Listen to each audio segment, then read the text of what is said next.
gestern, wo der Conrad, kurz bevor er nach Kathmandu ausgeflogen worden ist, im Zelt gelegen ist, da hat er halt so gemeint, dass er sicher nicht mehr zurückkommt, den Berg zu probieren. Und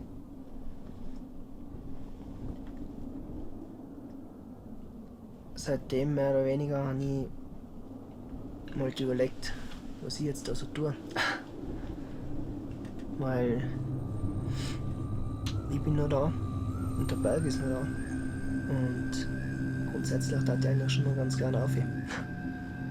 Deswegen habe ich mal gedacht, probieren wir es einmal allein.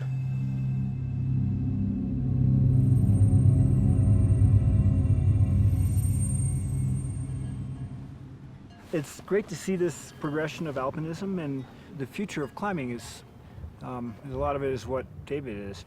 And to be here for David's first trip to Nepal is it's special because the people of Nepal, they identify with him. So there's a lot of ways in which this trip is unique. It's rich. It has some meaning for me. To visit the summit of an unclimbed peak in Nepal at an elevation of 6,907 meters, that's once in a lifetime. How often did you end up climbing Everest? 3 times, and it's twice from the north side and then once from the south side. All right. And did you ever go up Cholatse? Yeah, this one here in the sun, that was 10 years ago. Für den Lunar Cri, da gibt es erst seit ein paar Jahren ein Permit, dass man da überhaupt aufsteigen darf. Allerdings ist es auch schon von ein paar wirklich starken Kletterteams besucht worden und die haben es eigentlich auch nicht geschafft. Also es ist sicher nicht ganz einfach und die technischen Schwierigkeiten sind sicher nicht zu unterschätzen. The ramp looks the best to me, climbing wise. Because the Serac was not really frightening. But what about that lower stuff? It's just bare rock. Ja. Da haben wir uns jetzt eigentlich eine sehr steile Wand ausgesucht, um auf den Grat zu kommen. Einfach aus dem Grund, weil die flächeren Wandpartien einfach zum Teil von Steinschlag oder Eisschlag gefährdet sind. Weil wir am ersten Tag einfach schauen wollen, dass wir bis auf den Grat raufkommen. Und von da weg folgt die Route, die was wir uns vorgenommen haben, eigentlich nur mehr an den Grat. Wird dann mehr kombinierte Kletterei, wird mehr Eiskletterei sein. Und geht dann hoffentlich rauf auf den Gipfel.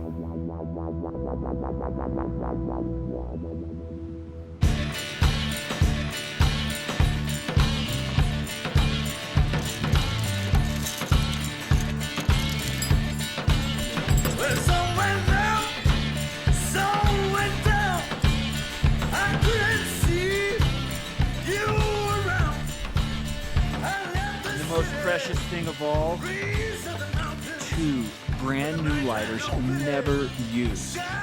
David? It's good stuff. You got a big. You're the best.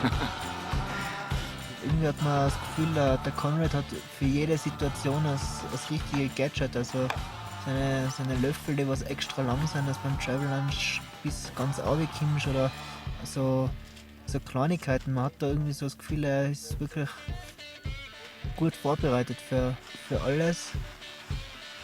Und ich glaube aber trotzdem, dass er auch gut improvisieren kann, was ja auch wichtig ist beim Bergsteigen.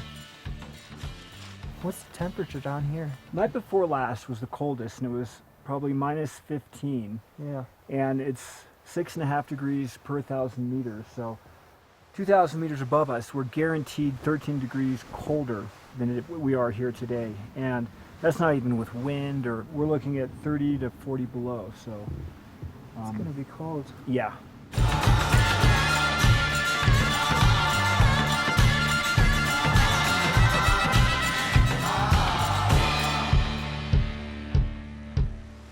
Ich hätte ja gerne ein bisschen über Gefühle fragen, aber das.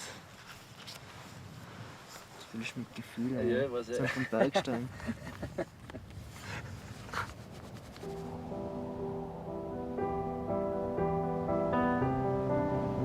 Ich glaube, beim Bergsteigen selber, da kommen irgendwie die ganzen Gefühle, zumindest bei mir, nicht so 100% auf. Die hat man vielleicht nach dem Bergsteigen und vor dem Bergsteigen, aber währenddessen man klettert und in Natur reinhängt, da ist man eigentlich eher damit beschäftigt, dass man das Beste aus der Situation macht.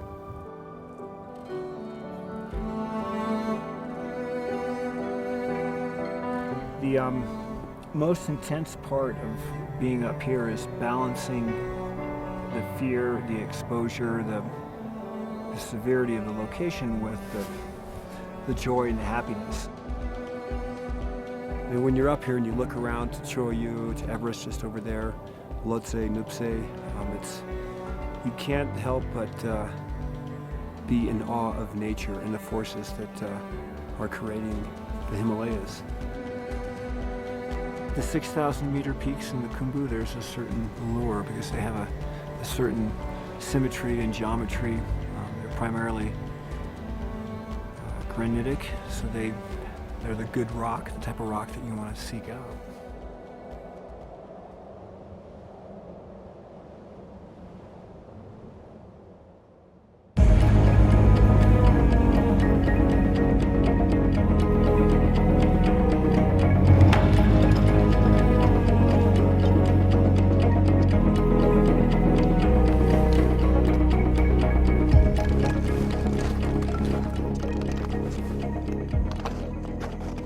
This is the moment we verabschieden from the camera team to go up on the climb. Beep, beep, beep. We're rolling. Check the time. 5:55.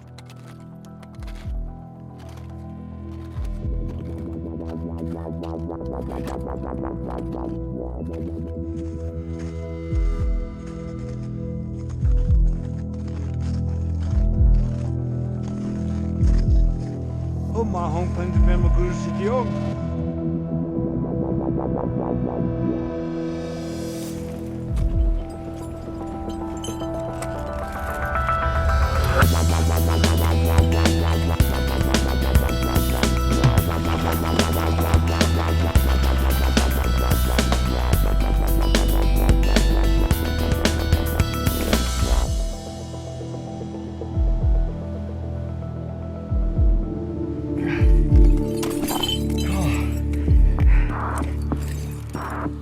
Da hat es eine Passage gegeben, wo ich den Rucksack dann einfach zu einem Freund gehängt habe, weil ich mit dem Rucksack einfach nicht geklettert war und dann ohne Rucksack habe ich mir halt irgendwie den Kamin aufgeschrubbt. I need maybe 12 meters. How many meters do I have? Okay.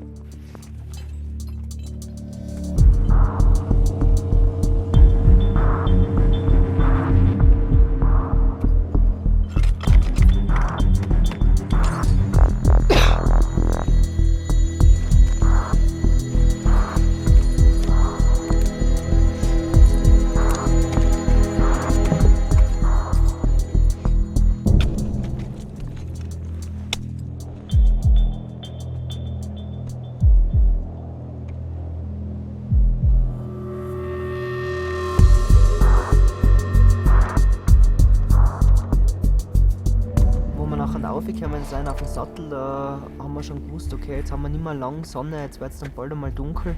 Aber wir haben genauso gewusst, wenn wir es am nächsten Tag auf den Gipfel schaffen wollen, dann müssen wir einfach nur weitergehen. Und von dem her haben wir so weit aufgepusht, wie es irgendwie gegangen ist. Und ich habe dann noch 2 Seillängen, glaube ich, auf dem Grat geführt. Die waren relativ anspruchsvoll, relativ geschissen, weil man keine Sicherungen eingebraucht hat, weil der Schnee beschissen war zum Klettern oder zum Stapfen.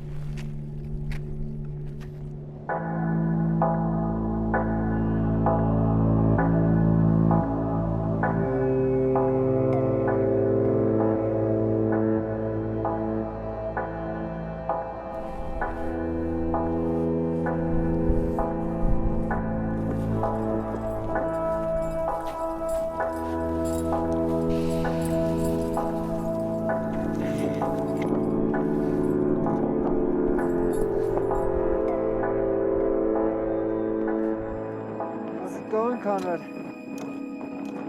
Wir sind nachher eigentlich schon im Dunkeln aufgekommen zu unserem Biwakplatz, haben da unter einem riesigen Stein habe ich eine kleine Spalte gefunden, wo wir ein bisschen graben haben, insgesamt wahrscheinlich an die 2 Stunden, aber doch einiges an Zeit und Arbeit, der Sport, weil wir einfach das kleine Loch gefunden haben, wo wir unser Zelt einstellen haben können.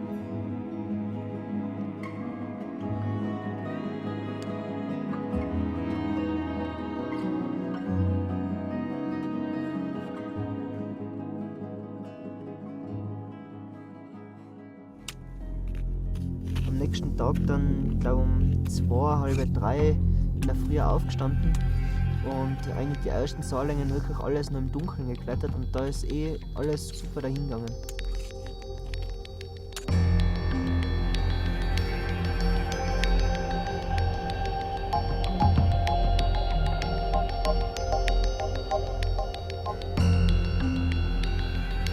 Am Graz hat es einige Seillängen gegeben, wo einfach die Schneeverhältnisse so beschissen waren und wo wir einfach kein Eis gefunden haben, dass wir einfach 100 Meter Seillängen machen haben müssen, dass praktisch der Vorsteiger klettert, bis das Seil aus ist und dann der Nachsteiger einfach nachsteigt und der Vorsteiger gleichzeitig weiterklettert. Also so, dass beide gleichzeitig klettern und dann musst du halt immer schauen, dass einmal rechts von der Wächte bist, einmal links von der Wächte, weil falls einer fliegt, nachher willst du halt echt schauen, dass beide auf einer anderen Seite hängen, dass praktisch der Grat die Sicherung ist. Do you mind following a few meters? Okay. Careful with the rope. Yeah. The rocks there.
Oh, fuck, man.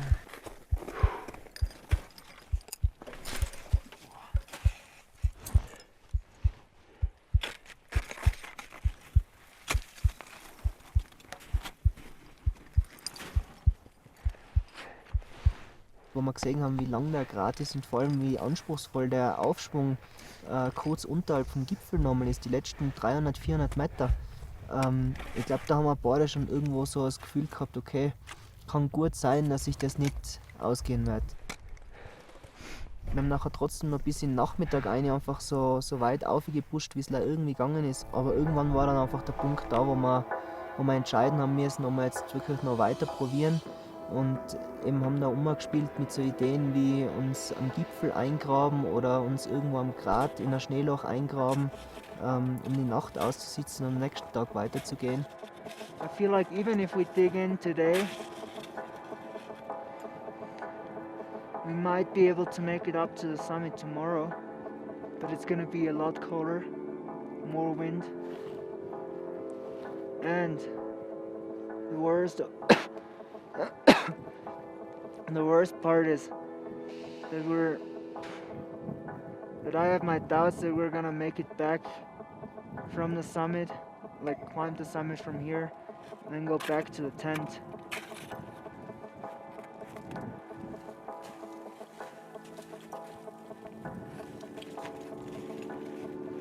Fuck.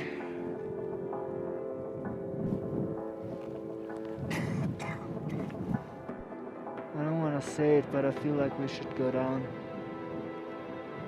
What's your feeling? I'm in the same boat. Schlussendlich war es einfach die einzig richtige Entscheidung, umzudrehen und zu schauen, dass wir wieder runterkommen zum Biwak, was auch noch einmal eine große Herausforderung eigentlich war.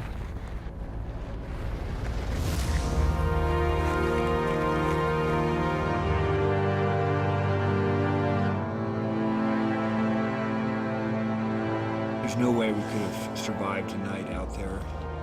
Giving it our best. Yes, giving it our best. Giving it our all. That's the end of the day.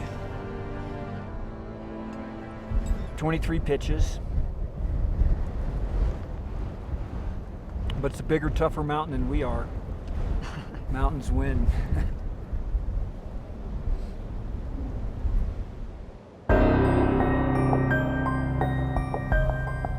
The day that we got down to Advanced Base Camp, the morning after, I found out that a friend of mine who was over on Taoche, he and his buddy had died. And so at that point, it was the very real costs of what we do out here were apparent, and it didn't want to play that hand with my family. Ich glaube gar nicht, dass es unbedingt das Worst-Case-Szenario ist, dass wir da irgendwie unsere Finger oder unsere Zehen verloren hatten, wenn wir uns da oben eingegraben hatten, sondern ich glaube, das war einfach realistisch gewesen. Mit dem hat man fast rechnen müssen. Das war sicher nicht gut ausgegangen.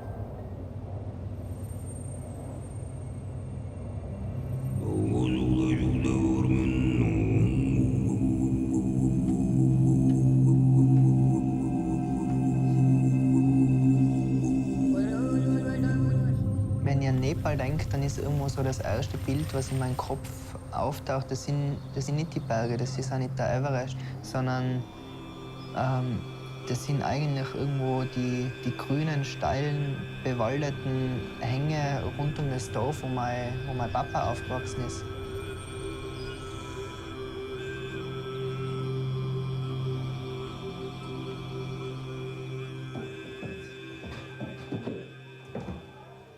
Schön.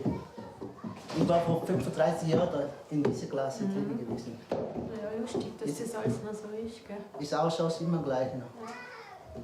Schön. Gefällt mir. Wieder geworden. Ich war weder stolz, praktisch einen Teil meiner Familie in Nepal zu haben, noch habe ich es irgendwie verleumdet. Aber ich glaube, man fragt sich einfach dann irgendwann ab einem gewissen Punkt ein bisschen mehr, ja, warum bin ich denn eigentlich der geworden, der was ich jetzt bin.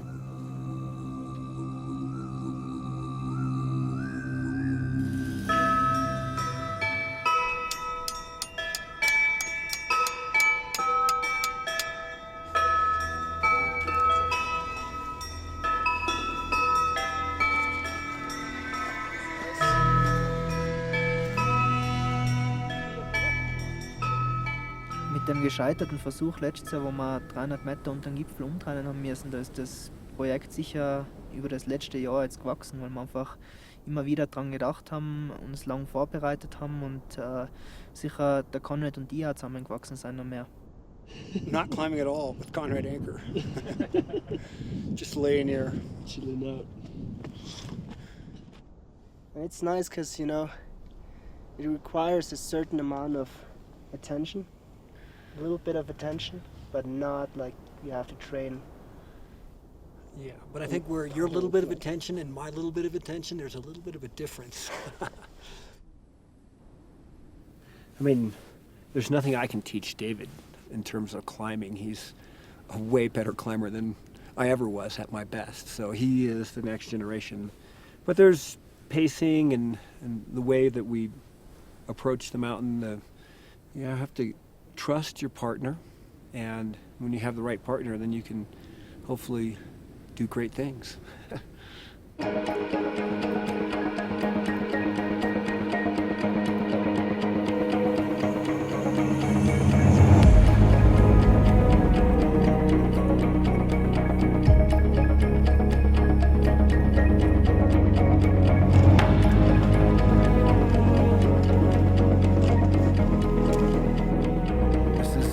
Edge of cutting edge alpine climbing. It's real stuff up there. Hold on for the ride.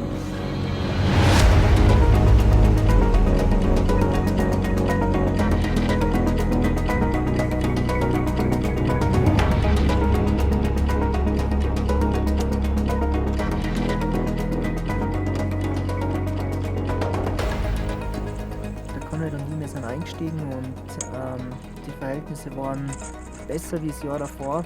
Also wir haben mehr Eis in der Wand gehabt und der Fels, der was rausgeschaut hat, war freier von Schnee und so. Also es war echt gut. Und ich bin nachher 4 Seillängen vorgestiegen. Dann habe ich gesagt, okay, ich steige noch eine vor. Und beim Nachsichern habe ich schon gemerkt, irgendwas stimmt nicht ganz. Er hat da extrem lang gebraucht und hat einfach nicht fit gewirkt. Und kurz vor dem Stand nachher hat er sich ein paar Mal einhocken müssen und so einen Fels gelernt. Und da habe ich einfach gemerkt, irgendwas passt überhaupt nicht. Und habe dann gesagt, er soll sich Zeit lassen, soll mal langsam aufklettern. Das hat er nachher gemacht und am Stand hat er sich dann sofort hinlegen müssen und hat eben gemeint, seine Lunge oder sein Herz tut ihm irgendwie so weh. Es schaut so aus, der Konrad, dem geht's nicht so gut. Er fühlt sich irgendwie nicht fit, die letzten 2 Längen hat er sich ziemlich quälen müssen. Wir fallen jetzt ab und kommen zurück ins ABC.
Well, I always wondered when I was going to get the message that it's time to let go of this game, and I think I got it.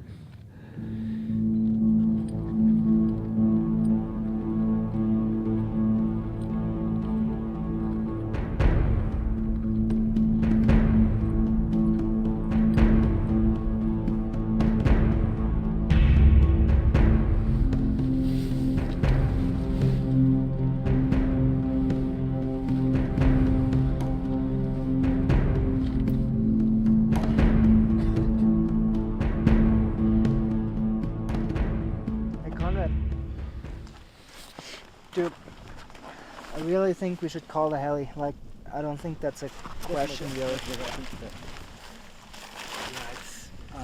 Would you like that? I have a call to Jivan. Yeah, I mean, my lips are numb and my left arm is numb, and those are indications of Yeah. a heart attack. And No, let's call the heli immediately. Okay. Yes, can you hear me? Okay, perfect. Jiban, so we're having a problem up here. Conrad isn't feeling well because it seems like he could have a heart attack. So we need an immediate helicopter rescue from ABC.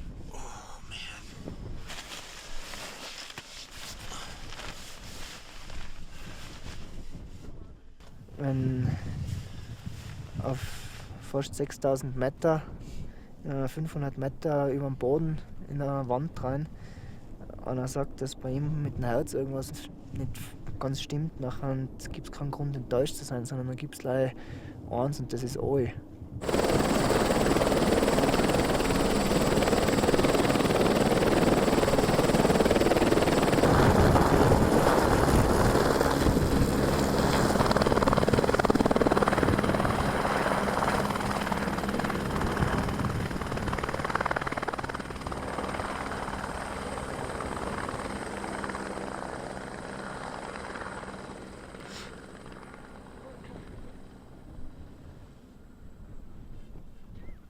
Ja, jetzt bin ich halt allein da.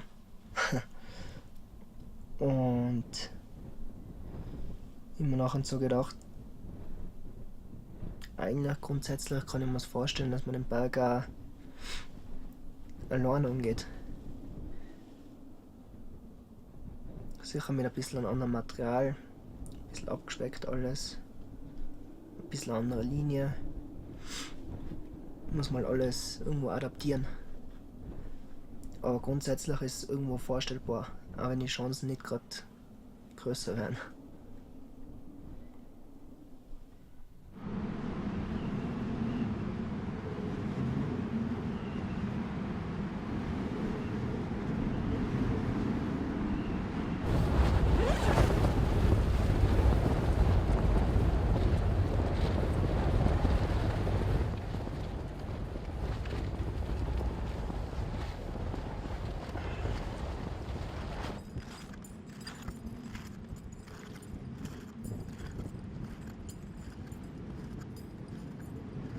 Allein habe ich halt gewusst, ich habe keine Chance, dass ich die gleiche Linie kletter, weil die einfach zu anspruchsvoll ist und habe deswegen auf eine leichtere Linie gesetzt, die was aber ein bisschen gefährlicher ist. Bin dann um Mitternacht gestartet, um den möglichen Storn und Eisschlag eben ja, möglichst auszustellen. Bin dann bis zum Sonnenaufgang geklettert und dann über so eine Eisflanke aufs Camp 1 gekommen. Habe mich da in eine kleine Spalte reingehockt, das Zelt aufgebaut, mal Wasser gekocht und ein bisschen was gegessen. Super bequem war jetzt nicht heute in der Nacht, aber das Wichtigste ist, meinen Hursten geht es viel besser. Ich glaube echt mal was Warmes trinken müssen.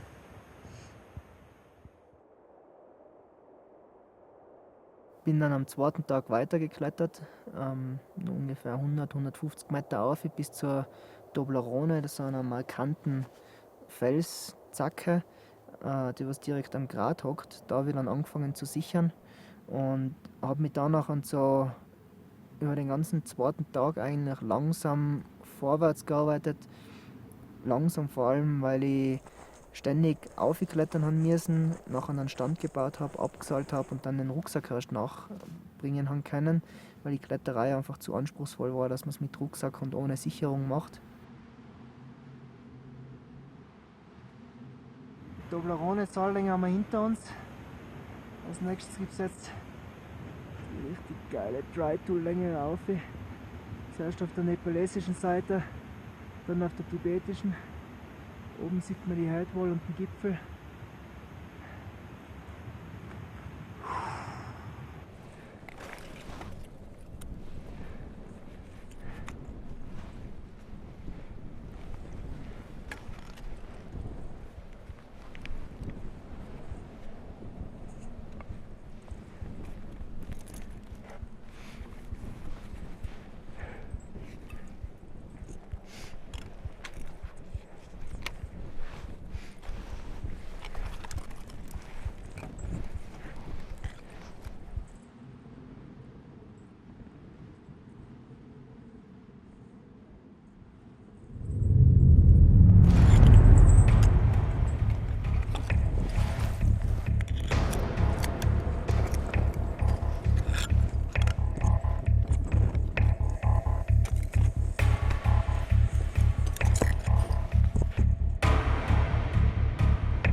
Oh, fuck.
ungefähr 30, 40 Meter weg, ein Halbmeilen vom Metzger, wo ich mit Konrad war.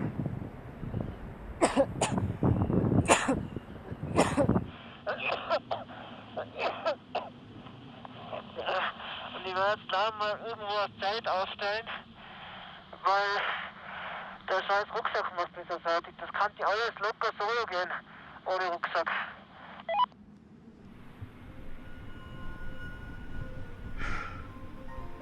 Und auf dem letzten Stand sind es ungefähr 10 Meter daher. Und ich mit dem Rucksack wahrscheinlich eine Stunde gebraucht. Und morgen wird es sicher nicht einfacher. Dann stehe ich oben im Gipfel und bin fertig.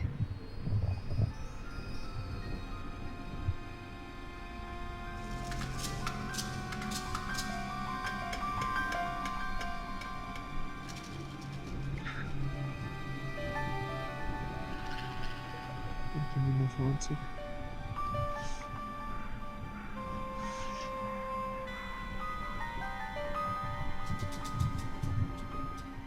Also ich glaube, die Sache endet da.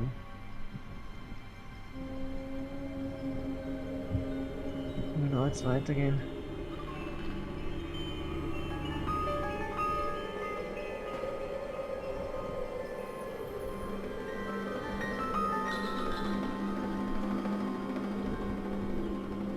Das war halt echt wahrscheinlich Selbstmord.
Ziel war eindeutig der Gipfel.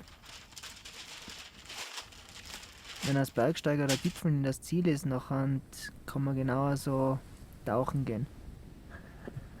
Ja. Okay.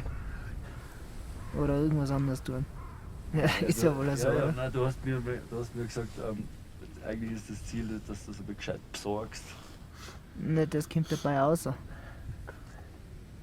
Ich glaube, so besorgt wie bei der Tour habe ich mir's wahrscheinlich noch nie.